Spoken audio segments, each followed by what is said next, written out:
Саламатсыздарбы урматтуу мекендештер. Мен бүгүн жалпы кыргыз элиме жана ошондой эле Россия жергесиндеги элчиликке жана БШКнын төрайымы Шайылдабековага кайрылуу жасагым келип турат. Урматтуу мекендештер, өзүңүздөргө белгилүү болгондой, Россия жергесинде 1 миллионго жакын кыргыз эмгектенип жүрөт. Мына ошол мекендештерибиз эртеңки шайлоодогу абалы кандай болот? Мени ушул ойлондуруп турат. Урматтуу мекендештер, ошол 1 миллион адамдардын көпчүлүгү Россиянын Москва шаарында. Мына ошол Москва шаарындагы эмгектенип жүргөн мекендештерибиз үчүн шайлоо убагында 2 гана шайлоо участогу ачылат экени баарыбызга маалым. Биз мындай ушул Россия жергесиндеги деги эле чет мамлекеттерде эмгектенип жүргөн мекендештерибиздин укугу бузулбасын деп, тепселенбесин деп, бүгүнкү күнгө чейин күрөшүп келебиз. Биз элчиге дагы, БШКнын төрайымы Шайылдабековага дагы бир канча жолу кайрылуу жасап, жана ошондой эле талаптарыбызды коюп келебиз. Бизге мына ошондой кайрылуулардын талаптарынын биринде Шайылдабекова убада берген. Биз форма 2 консулдук каттоону онлайн түрүндө жасап, ишке ашырып, ишке киргизип беребиз деп. Кана ошол сайт. Урматтуу Шайылдабекова, сиз айткан, сиз убада берген сайттардын дал ушундай сайттан менин укугум бар кыймылы 1 айдын ичинде ачып, ишке киргизип, бир канча адамдарды каттоого алганга үлгүрдү. Ай сиз эмне үчүн дагы деле созуп элдерди алдап, саясий оюн жүргүзүп келатасыз? Же болбосо сиз ошол убакта айтышыңыз керек эле. Урматтуу активисттер, биз мындай сайт ачканга алыбыз жетпейт. Силер ачып ишке киргизип бергиле, биз мыйзамдаштырып беребиз деп. Биз адаттагыдай акча топтоп, бир программисттерди жалдап, ошондой сайттарды ачып ишке киргизип берет элек сиздерге. А силер элдин укугун бузуп, тепселеп, бүгүнкү күнгө чейин созуп, же сайт жок, же башка нерсе жок келатабыз. Шайлоого саналуу гана күндөр калды. Урматтуу Шайылдабекова, башка мамлекеттерде иттер менен мышыктардын дагы укугу корголгонун сиз билсеңиз керек. Биз чет жактагы жүргөн кыргыздар ошол ит менен мышыкчалыкта болбой калдыкпы? Эмне үчүн силер биздин укугубузду коргоп бербейсиңер? Эмне үчүн силер биздин шартыбызга жараша шарт түзүп бербейсиңер?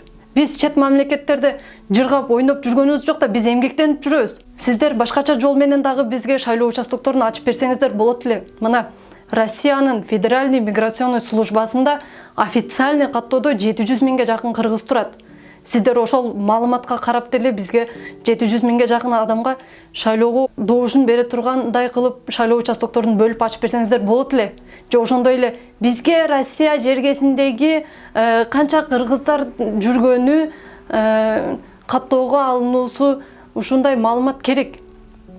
Сиздер дипломатиялык жолдор менен Россия жергесинде канча кыргыздар жүрөт, канчасы миграционный федеральный службанын базасында турган дипломатиялык жолдор менен сурап болсо дагы данныйларыбызды алып, же болбосо башкача бир жолдор менен бизге шайлоо участокторун ачып берсеңиздер болот эле. Жок. Сиздерге биздин мигранттардын добушу кызыксыз. Же болбосо кандайдыр бир терс таасирин тийгизет. Мен түшүнбөйм. Эмне үчүн муну саясий оюн кылып атасыңар? Жөн эле ачып берип кое турган участокторду эмнеге ачпай атасыңар? Биз эмне үчүн мына башкы мыйзамда жазылган кыргыз жараны шайланууга жана шайлоого укугу бар деп. Сиз бүгүнкү күндө ошол мыйзамды бузуп атасыз. Биздин укуктарыбызды тепселеп атасыз. Биз муну кантип чечебиз? Күтүп атабыз. Шайлоого чейин бир канча күндөр калды. Бул сайттарды силер качан ачып бересиңер? Мына мейли Москва жеринде кыргыз эли момун, барысындагы биометрикалык каттоодон өтсүн.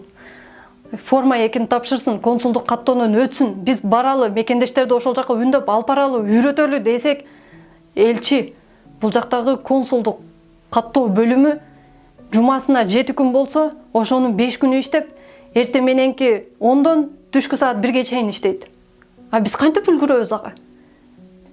Урматтуу элчи Жекшенкулов, биз бул жакта мигранттар эмгектенип жүрөбүз. Биз Кыргызстандагыдай болуп, үйдө жатып, каалаганда эшикке чыгып, каалаганда жүргөн жокпуз. Биз эртең мененки саат 8-ден 7-ден кечки саат 10-го чейин иштеген мекендештерибиз бар. Жумасына 7 күн болсо, ошол 7 күн бою эртең мененки кечкен 13-14 саатка чейин иштеген мекендештерибиз бар. Алар кантип барып каттоодон өтөт?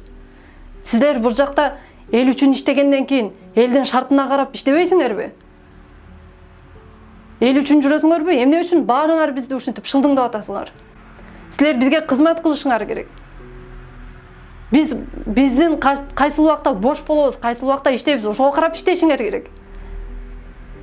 Орустарга окшоп иштеп, анан кетип, ал жерде элдер очередке туруп, эртең мененки күндөн ысып, суукта тоңуп, элди мынчалык шылдыңдаганыңар болбойт да. Урматтуу мекендештер, мен ушул видео кайрылуумдан коомдук пикир жаратыңыздар, талап кылыңыздар. Биз ар бир кыргыз жараны барып өзүбүздүн укугубузду коргогонго, биз бир нерсени талап кылганга биздин акыбыз бар. Коркпогула. Бирөө коркутат, бирөө үркүтөт, мени да коркутат, үркүтөт. Биз кыргызбыз, биз Кыргызстандын жараны болгондон кийин биз өзүбүздүн укугубузду коргоп берүүсүнө, биздин укугубуздун корголушуна, биз өзүбүз коргогонго биздин акыбыз бар. Өзүбүздүн ой пикирибизди билдиргенге акыбыз бар. Эмне үчүн биз ушундарды талап кылбайбыз? Видеону бөлүшүңүздөр, комментарий жазыңыздар, лайк коюңуздар, башкаларга жеткириңиздер. Кабары жок, эч нерсени билбей жүргөн мекендештерибиз билсин ушуга окшогон маселелерди. Рахмат.